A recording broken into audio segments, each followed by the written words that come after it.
ఉమ్మడి కడప జిల్లాలో ఆ నియోజకవర్గానికి ప్రత్యేకమైన స్థానం ఉంది.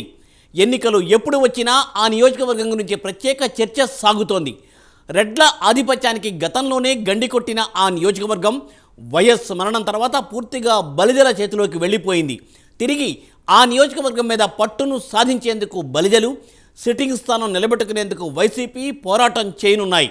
వైసీపీ వర్సెస్ జనసేన టీడీపీ పోరులో బరిలో నిలిచే అభ్యర్థులు ఎవరు, గెలుపు అవకాశాలు ఎవరికి మెండుగా ఉన్నాయి, ఇంతకు ఆ నియోజకవర్గం ఏంటి?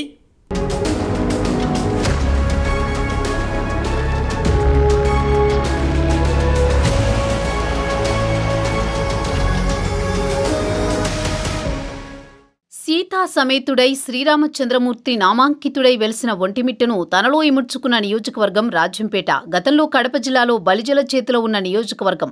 బలిజ ఓటర్లు జయాపజయాలను రూల్ చేసే నియోజకవర్గం. మెజారిటీ ఓటింగ్ ఉన్నా గతంలో నియోజకవర్గం మీదున్న పట్టు కోల్పోయిన దుస్థితి. ఇక్కడ తిరిగి జెండా పాతేందుకు బలిజలు, అనుకూల కులాలని జనసేన గూటికి చెరిపోయారు. ఇక్కడ వైసీపీ అభ్యర్థిని మార్చేయగా టీడీపీ మరోసారి చెంగల్రాయుడు వైపు చూస్తోంది. అయితే గత ఎన్నికల ఫలితం టీడీపీకి కాస్త ఇబ్బంది కలిగిస్తోంది.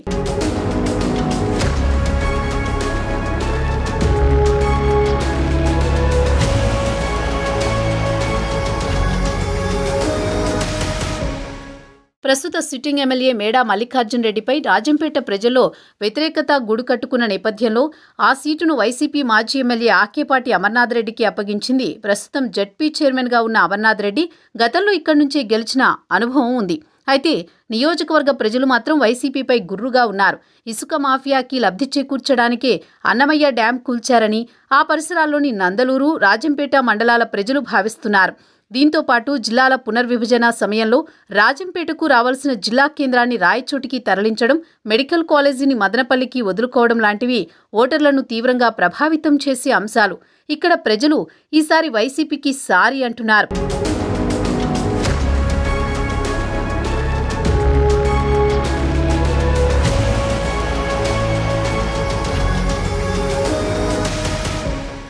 తీవ్ర ప్రజా వ్యతిరేకత మధ్య అభ్యర్థిని ప్రకటించిన వైసీపీ ప్రత్యర్థి కూటమి నుంచి రాజంపేట బరిలోకి ఎవరిని దించుతున్నారు అనేది ఎదురు చూస్తోంది. ఇక్కడ కూటమి నుంచి అభ్యర్థులుగా టీడీపీ నుంచి మాజీ ఎమ్మెల్సీ బత్యాల చెంగల్రాయుడు, జనసేన నుంచి అధికారి కృష్ణల పేర్లు వినబడుతున్నాయి. గత ఎన్నికల్లో పోటీ చేసి ఓడిన చెంగల్రాయుడు మరోసారి బరిలోకి దిగాలని భావిస్తున్నారు. అయితే రాజంపేటకు ఆయన స్థానికేతరుడు కూడా కావడం గమనించదగ్గ విషయం. రైల్వే కోడూరు నుంచి ఆయన రాజంపేటకు వలస వచ్చారు.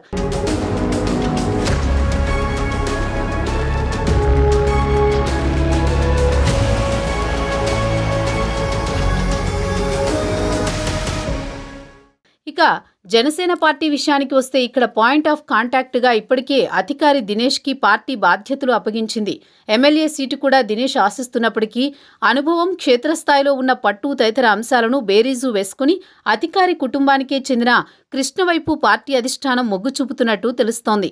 అధికారి కుటుంబం జనసేనలో చేరినప్పటి నుంచి కృష్ణ నియోజకవర్గంలో యాక్టివ్గా ఉంటూ పార్టీ బలోపేతానికి కృషి చేస్తున్నారు. నియోజకవర్గం మొత్తం కలియతిరుగుతూ ప్రజలకు చేరువయ్యారు.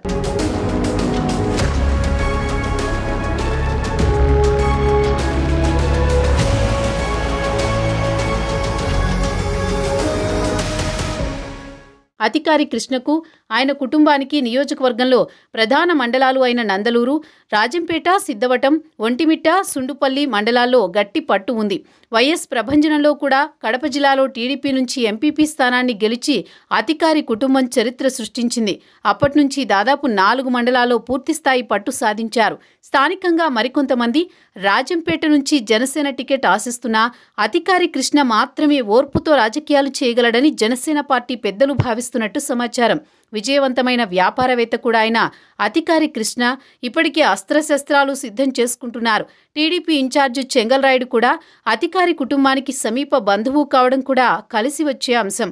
రాజంపేట నియోజకవర్గంలో 45,000 వరకు ఉన్న బలిజలు, 20,000 ఉన్న రెడ్డిలు, 15,000 ఉన్న కమ్మలు, 25,000 ఉన్న ఎస్సీలు, 40,000 ఉన్న బీసీలు జయాపజయాల నిర్ణేతలుగా ఉన్నారు. ఈసారి బలిజలు ఎంత పట్టుదలతో ఉన్నారో నియోజకవర్గాన్ని మోసం చేసిన వైసీపీని ఇంటికి పంపేందుకు మిగిలిన వర్గాలు కూడా అంతే పట్టుదలతో ఉన్నాయన్న టాక్ రాజకీయ వర్గాల్లో వినిపిస్తోంది. రెండు సామాజిక వర్గాలను ఒక తాటి మీదకు తెస్తే రాజంపేటలో జనసేన జెండా ఎగురవేయడం ఖాయమంటున్నారు పొలిటికల్ ఎక్స్పర్ట్స్. చూడాలి మరి ఏం జరుగుతుందో అన్నది.